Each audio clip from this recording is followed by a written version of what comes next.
Hi everybody, it's Cookie Lou in Arizona. I'm coming to you today because I just saw a video on proof weight loss surgery works with James, Janie, and Rosemary. And their topic of discussion today was support. And it hit home for me because recently I just acquired a new type of support for myself. Give you a little bit of background on me. For those of you who don't know, I had a VSG surgery in February 2012. I lost approximately 60 pounds, and that was only about 50% of the weight that I needed to lose. Everything pretty much came to a halt. I stalled a lot. I cheated a lot. I found myself having the tool, following the rules a great deal of the time, but having problems somewhere along the way, where I would go back into my eating patterns for comfort foods. With me, it's sugar foods, it's cake, candy, ice cream. I'm not a big eater, but I am a binger. You know, I mean, I could eat my food, my small portions of food, and be very satisfied with it. Then 2 or 3 hours later, I'm hungry again. And I'm good all day, but I have a problem, and always had a problem. I call myself a night feeder. I tend to need to eat at night. I can go all day long without a morsel of food, but at night, after I have dinner, it's like a switch turns on, and you're sitting down in front of the television, and you're looking for something to munch on. And I know that that's a lot of people out there have issues like that as well. So I find that the VSG for me, maybe that wasn't the best surgery for me because I am a sugar freak, and most people with RNY or duodenal switches dump with sugar. With a VSG, you don't dump. And it's a bigger capacity stomach than a little pouch RNY, for instance. And it is a fully 100% absorption surgery. So everything that I eat is absorbed into my system, where with an RNY, there is malabsorption, and everything that you eat is not absorbed. So even though you have restriction and you're eating smaller portions and you're not eating sugar and carbohydrates, etc., whatever you do eat is not fully absorbed into your system, so your caloric level isn't the same. With me, everything I eat goes down. So I did a good job most of the time, which was frustrating because, you know, when you're on point and you're doing what you're supposed to do and you're exercising the best you can, you know, you're either maintaining or you're going down 1 or 2 pounds and then you go up another 2 pounds, and it was just like a little bit of a yo-yo and a plateau that never ended. And then I would get frustrated, disgusted, and I would fall back into eating my comfort foods again, which is ice cream, cake, candy, sugar, sugar, sugar. And it doesn't take much. I mean, if I go out of control for a week or two, I can gain 10 pounds easily. So, you know, but then if I go back on track, of course, I lose it again. But it's getting more and more and more difficult to do that because I'm getting older and older. And, you know, it's a known fact that when you're older, your body does not respond like, you know, it did 30 years ago. And it's going to be tougher, you know, to get rid of the weight. So I did just about everything I could do in my life to try to get a hold, a grip on, or an understanding of what's going on in here with me. And I've read a lot of books. I've been on all the diets. I even went to the point of having 85% of my stomach removed. And I thought that would be the answer, that would keep me in a restriction level where I would never, ever be obese, and that I would lose all the weight I needed to lose. Well, I didn't. It only got me halfway there, and then everything just kind of stopped. And I'm taking full responsibility for that because I think if I was extremely strict with every morsel I put in my mouth, and I did not touch a drop of sugar, you know, since February 2012, I probably would have been at least 100 pounds down by now, but I didn't do that. I did have my momentary sessions with ice cream and sugary foods that prohibited my progress or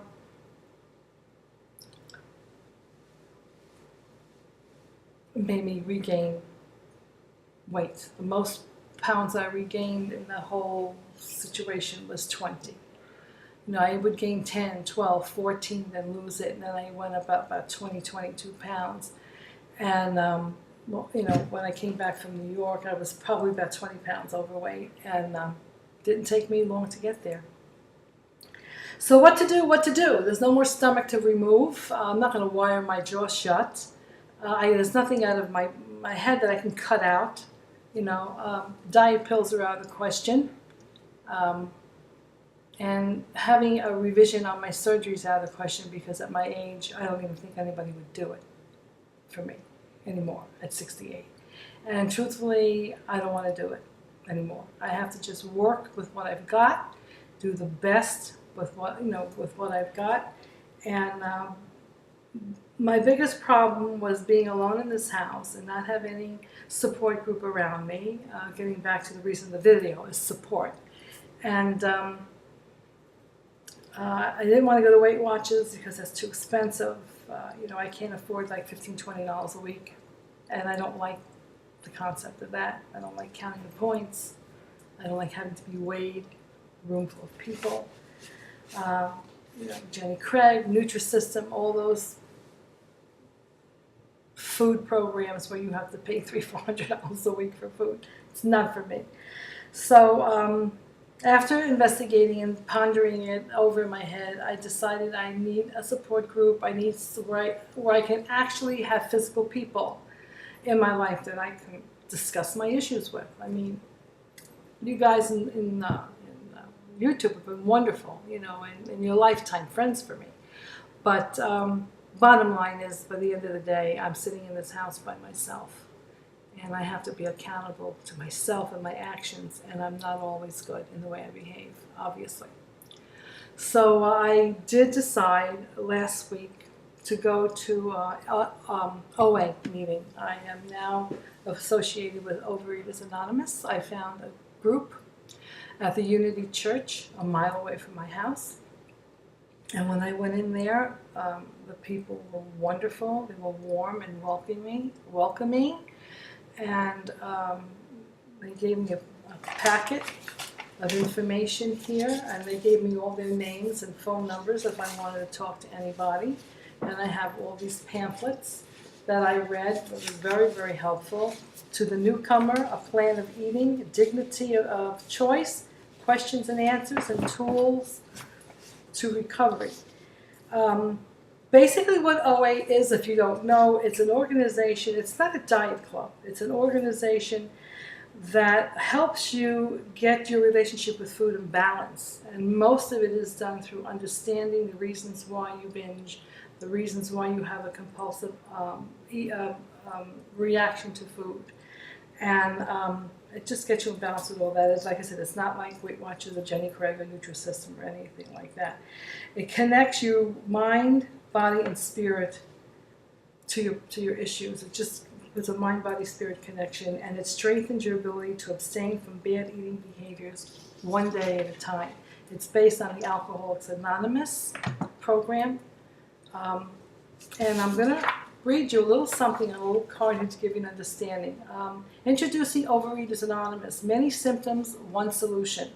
The membership of Overeaters Anonymous is varied, both in its makeup and in the eating behaviors and experiences that brought each individual to OA. If you are new to Overeaters Anonymous or have yet to hear your story, a story that matches your own, keep going to meetings. We OA members will not all be alike, but none of us is totally unique. Remember, the only requirement for OA membership is a desire to stop eating compulsively. In Overeaters Anonymous, you will find members who are extremely overweight, even morbidly obese, only moderately overweight, average weight, underweight, still maintaining periodic control over their eating behavior, totally unable to control their compulsive eating. OA members experience many different patterns of food behaviors. The symptoms are as varied as our membership. Among them are obsession with body weight, size, and shape, eating binges, grazing, preoccupation with reducing diets, starving, excessive exercise, inducing vomiting after eating, inappropriate and or excessive use of diuretics or laxatives, chewing and spitting out food, use of diet pills, shots, or other medical interventions, including surgery to control weight, inability to stop eating certain foods after taking the first bite, fantasies about food, vulnerability to quick weight loss schemes, constant preoccupation with food, using food as a reward or for comfort. Our symptoms may vary, but we share a common bond. We are powerless over food, and our lives are unmanageable. This common problem has led those in OA to seek and find a common solution in the 12-step and 12 traditions of Overeaters Anonymous. We find that no matter what our symptoms, we all suffer from the same disease, one that can be arrested by living this program one day at a time. If you feel you are one of us, we welcome you with open arms. Welcome to Overeaters Anonymous. You are home. So that's exactly what I felt when I went in there. I mean, they were really wonderful. It's only an hour. They don't prolong. It's anonymous. We're just first name basis, and it was various groups of various topics of discussion, and they were talking about abstinence when I went there last Wednesday, and everybody more or less talked about their particular problem with food. And there was one gentleman in there that had an ice cream craze like me, and he went, "Oh my God, can I relate to you?" Yeah, his thing was frozen desserts, and then one woman had an issue with spaghetti and meatballs, and then there were a lot of people out there that had. One gentleman was from Alcoholics Anonymous, and he's 36 years sober. But what he found that he was transferring his addiction from alcohol to food. So, I mean, he was an overweight man, and most of the people in the meeting were not overweight. There was myself, and there was one woman who was morbidly obese, and then there was a gentleman who was a little heavy, and the other ones were medium to slender, actually, but still have chronic issues with food. So I thought I would give it a try. I really enjoyed these pamphlets, and there's just a lot of support here on many different levels.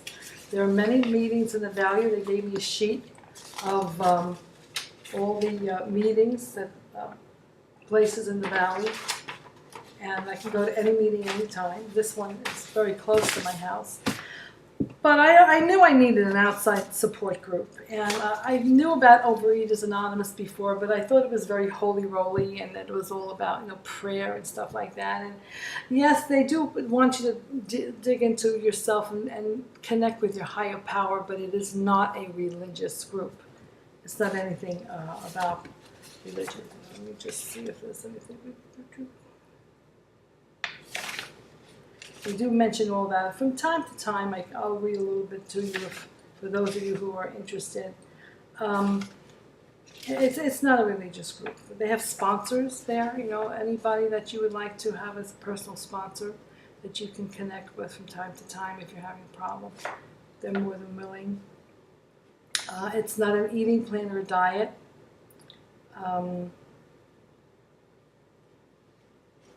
They have literature. I did buy a book. And anyway, just wanted to let you guys know that if those of you are out there are looking for a support system outside of the YouTube community, check with your OA listing and see if there's a meeting being held somewhere near your home, because I really feel that it's very helpful. I went to one meeting. I will continue to go every Wednesday. I will follow the program, because even though I had the weight loss surgery and I know what to do as far as following the eating rules and exercising rules and the drinking water and all those rules, I know them down pat. I have the tool. It's done the best it could do for me, and now the next place that I have to go to in this journey of lifestyle change is I have to fix up here. So I think or hope that Overeaters Anonymous might be the tool that I need to complete this journey for me. So anyway, that's where I am. It was odd that Rosemary should talk about support on outside of the community, and that's exactly what I did last week. And just wanted to share that with those of you out there that might be interested. And I will keep you informed on how I do, and that's about it. Okay, so have a wonderful, it's Sunday, so have a wonderful Sunday, and I'll talk to you again soon. Bye.